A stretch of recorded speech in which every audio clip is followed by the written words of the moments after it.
Hi, welcome to Life in 5, pro-life news that matters. I'm Hayley.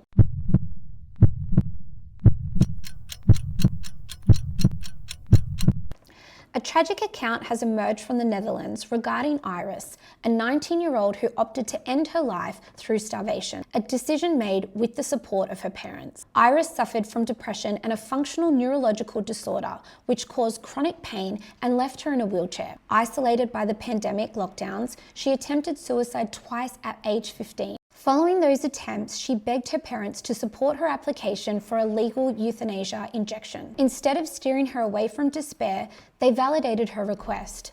Her mother reasoned, "I thought if it stops her from trying to kill herself, then it's okay." Her father, Omar, a psychiatric nurse who should have known better than to encourage death as a solution, justified his compliance, saying, "If I stopped her from dying, it would only be for my own ego and not for her." To strengthen her euthanasia case, Iris underwent 3 years of intensive treatments. Doctors eventually labelled her depression treatment-resistant. Yet there was real hope. Physical therapy was working and she was actually starting to walk again. Fed up with waiting for the clinic's approval, Iris bypassed the system through voluntary stopping of eating and drinking. She told her father, "I don't want to go through another summer. I don't want to explain my condition to yet another doctor." She checked into a hospice to starve to death. Her parents let themselves be guided entirely by her suicidal feelings. Holding her on her final night, Omar recalled, "In my heart as a father and also as a nurse, I was thinking, I have to do something. And at the same time, I knew, no, this is what she wants." This represents a devastating breakdown of parental duty. A teenager trapped in the darkness of depression needs a fortress of hope, not parents who surrender to her self-destruction.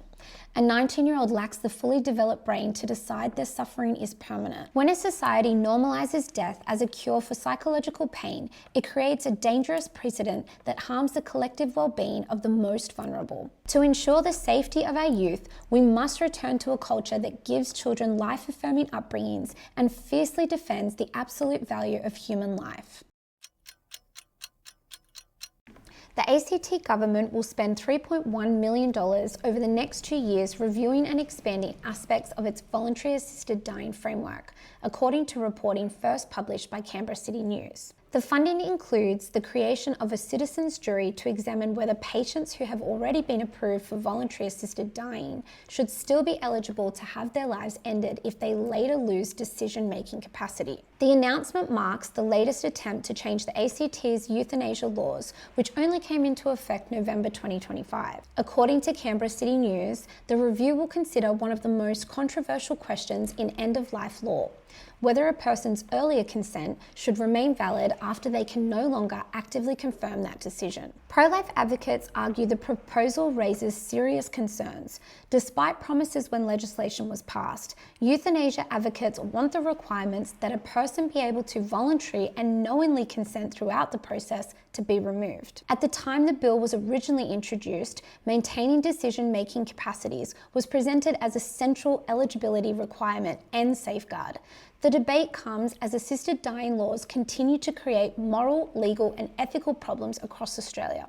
In Victoria, lawmakers have moved to remove restrictions that previously prevented doctors from initiating discussions about voluntary assisted dying with patients, while advocacy groups continue pushing irresponsibly for broader access and fewer procedural barriers. At the same time, concerns have been raised internationally and within Australia about the possibility of vulnerable people feeling pressure to choose assisted dying due to illness, disability, isolation, or fears of becoming a burden on family members. ACT ministers insist no legislation changes have yet been proposed.